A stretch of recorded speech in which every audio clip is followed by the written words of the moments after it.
Tapos sumagot sila 250. Tapos, yung para yun sa 10 products. Tapos,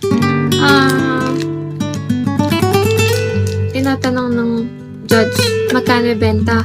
25 lang. Tapos, di lugi pa daw kami, ganito ganyan. Katabi ko kasi si Ann. Sabi ko, mali, sabi ko. Natawa ko.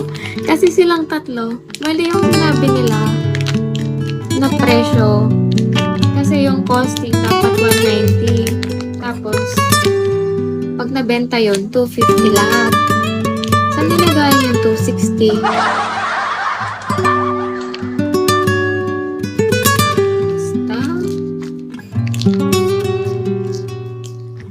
Kasi nahiya akong sumagot.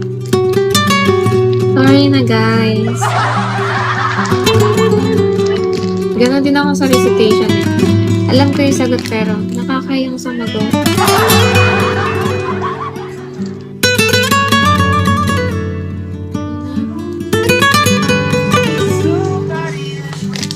Alam nyo na ano na nga yung pagkano ko dito eh. Parang nabawasan na yung pagkain. Ayoko.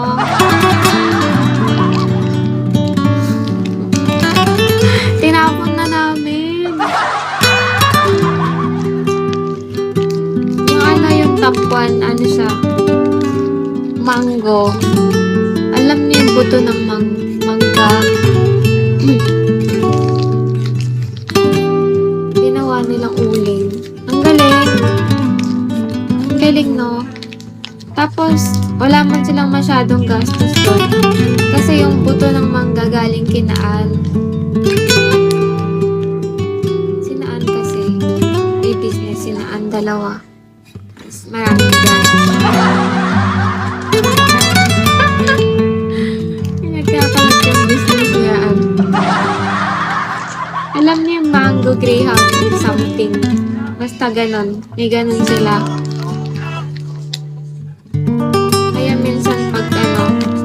Pagpupunta ako sa kanila tapos ang daming mangga. Nag-uwi ako nun ng mangga eh. Isang asim.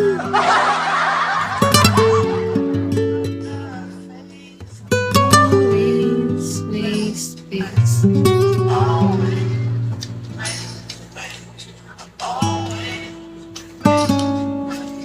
Hello?